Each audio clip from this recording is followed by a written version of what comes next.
यदि आप हिंदू हो, एक टेस्ट और लगा लो, यदि आप हिंदू हो तो आपके जितने देवी देवता हैं, जैसे हमारे भगवान बुद्ध हैं, बाबा साहब हैं और बहुत सारे सैकड़ों हमारे जिनके साथ अत्याचार हुए, आज वो हमारे देवता हैं। आज उन ऊपर के 4 वर्णों से कहो कि हमारे देवताओं को आप पूजो या हमारे देवताओं की मूर्ति अपने घर में रख लो। हम आपके देवताओं की मूर्ति अपने घर में रख रहे हैं, पूजा कर रहे हैं आपकी, तो कहेंगे इनको बाहर फेंक दो। बाबा साहब ने कहा मैं और मेरे समाज के लोग हिंदू नहीं हैं। यानी किसको कहा? जो हिंदू हैं, ब्राह्मण, क्षत्रिय, वैश्य और शूद्र। मनुस्मृति में लिखा, पढ़ लेना, ब्राह्मण, क्षत्रिय, वैश्य और शूद्र। हम नहीं आते शूद्रों में भी, अनुसूचित जाति के लोग शूद्रों में भी नहीं आते।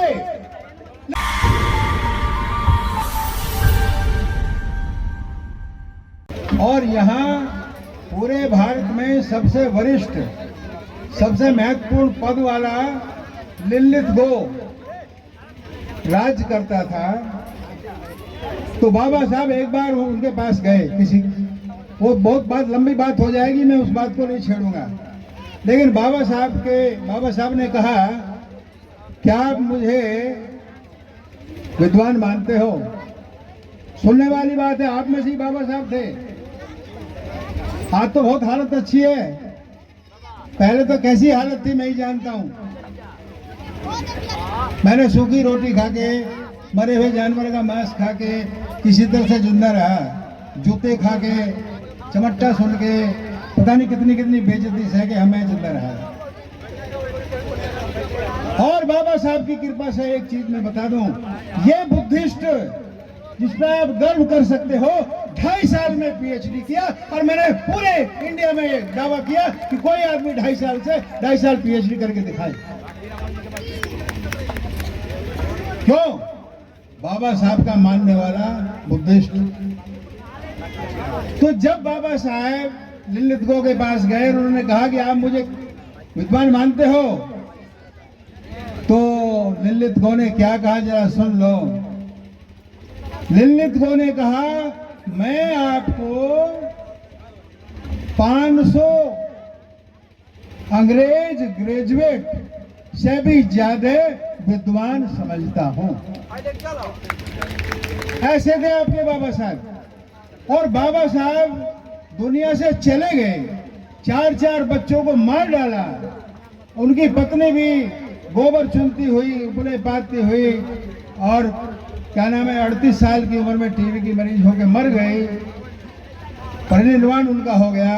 और बाबा साहब का परिनिर्वाण जब हुआ, मुश्किल से 65 साल के थे, और उनमें ना चला जा रहा था, उनके पैर हाथ कांपते थे, ना ठीक से दिखता था, ना ठीक से खाया जाता था।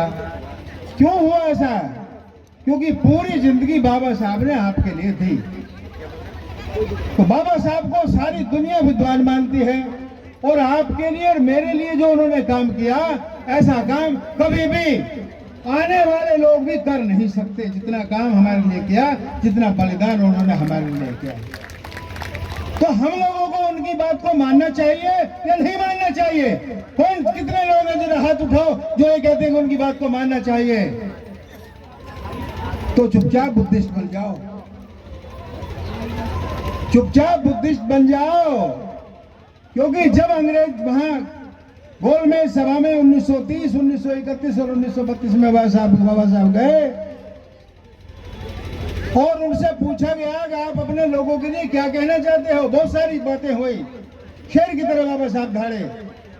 89 लोगों में सबसे छोटे थे, लेकिन बुद्धि और विचार और विद्वत्ता में सबसे बड़े थे, शिक्षा में सबसे भारी पड़ रहे थे। तो उन्होंने जो बात कही, बहुत सारी बातें कही, लेकिन मैं वो बात कहूंगा जो आप पे लागू होती है, मेरे पे लागू होती है। बाबा साहब ने कहा मैं और मेरे समाज के लोग हिंदू नहीं हैं। यानी किसको कहा? जो हिंदू हैं, ब्राह्मण, क्षत्रिय, वैश्य और शूद्र। मनुस्मृति में लिखा, पढ़ लेना, ब्राह्मण, क्षत्रिय, वैश्य और शूद्र। हम नहीं आते शूद्रों में भी, अनुसूचित जाति के लोग शूद्रों में भी नहीं आते, लिख लो। और बाबा साहब ने जो आपके लिए रिजर्वेशन दिलाए और इतनी फैसिलिटी दिलाई, आपको आदमी बना दिया जानवर से, वो ये कहा कि हम लोग अछूत थे, अछूत हैं, पर हिंदू धर्म में नहीं आते। जब हम हिंदू धर्म में नहीं आते तो हम हिंदू धर्म क्यों मान रहे हैं? क्या आज सवाल पूछो, शीशे के सामने खड़े हो जाओ और ये पूछो कि मैं भी पूछता हूँ, हे डॉक्टर सहेरा, जब मैं हिंदू कहता था तब मैं ये सवाल पूछता था, हे डॉक्टर सहेरा, यदि मैं हिंदू हूं तो मैं 4 वर्णों में आना चाहिए, और 4 वर्णों में नहीं आता तो मैं अछूत हूं। हमारी परछाई से भी लोग डरते थे। तो जब आप 4 वर्णों में नहीं आते और हिंदू नहीं हो तो आप अपने आप को हिंदू कैसे कह सकते हो? और जो शूद्र वर्ग है, जो आज ओबीसी, बीसी वगैरह वगैरह में है, उनके साथ भी मनुस्मृति में खूब अत्याचार हुए शुरू में। बाद में वो लोग उनके टचेबल हो गए क्योंकि उनका काम करते थे, इसलिए उन पर थोड़ी दया करके उन्होंने उसको टचेबल कर दिया। लेकिन सारे के सारे लोग, चाहे वो हमारे अछूत भाई हों और चाहे ये दूसरे लोग रहे हों जो शूद्रों में आते हैं, कोई भी हिंदू नहीं था और आज भी हिंदू नहीं है। ये बात हमें मान लेनी चाहिए।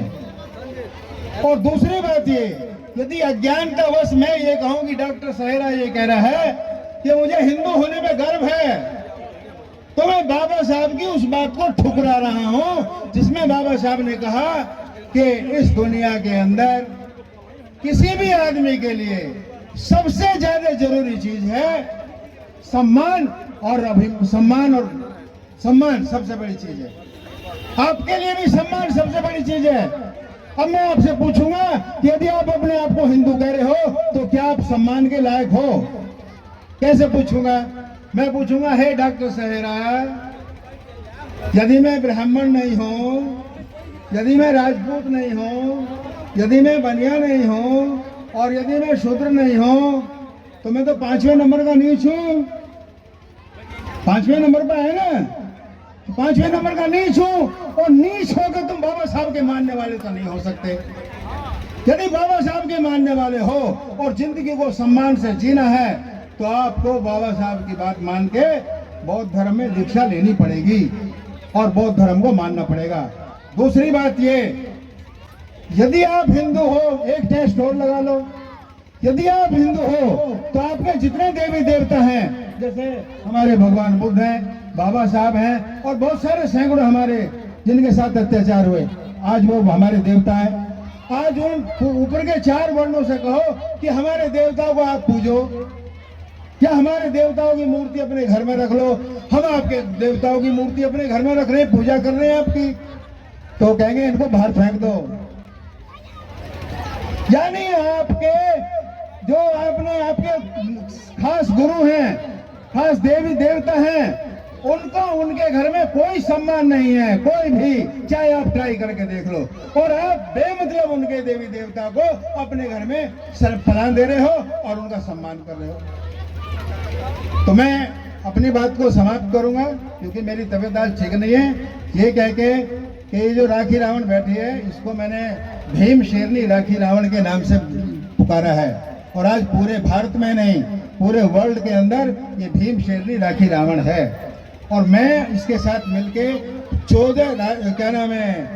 11 पिछले 11 सालों में रिटायरमेंट के बाद में प्रिंसिपल साइंटिस्ट, यानी क्या नाम है,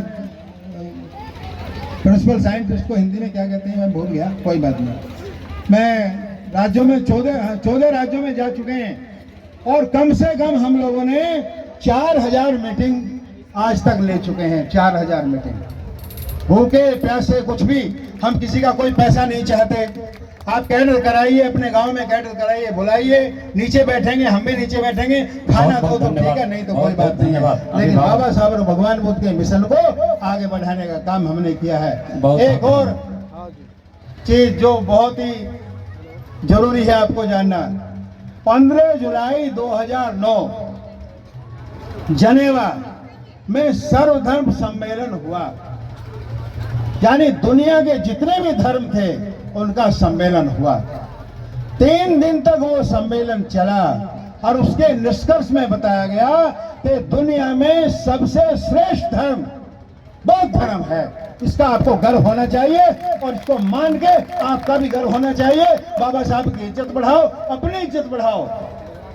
हमारी 2500 पीढ़ियां हजारों सालों तक कच्चा पक्का मांस खाते हुए, जानवर का कोड़े खाते हुए, बेइज्जती कराते हुए दुनिया से चली गई। उनके पास कुछ था या नहीं था, पर एक चीज बिल्कुल नहीं थी और वह है सम्मान, स्वाभिमान। इसलिए मेरे दोस्तों, आप भी चले जाओगे, हम भी चले जाएंगे, लेकिन बिना मान सम्मान के जीना बिल्कुल कुत्ते बिल्ली की तरह है जो हम कर रहे हैं। इसलिए यदि मान सम्मान चाहिए, बाबा साहब के मानने वाले बनो। आप नमक खा रहे हो किसका? बाबा साहब का। और गीत गा रहे हो, टल्ली बजा रहे हो कहीं और दूसरी जगह, इसका मतलब हम जो है नालायकी कर रहे हैं, मक्कारी कर रहे हैं, बाबा साहब को मारने का काम कर रहे हैं। तो दोस्तों, मैं बस इतना ही कहना चाहूंगा। आज समय कम है, इसका मुझे गम है।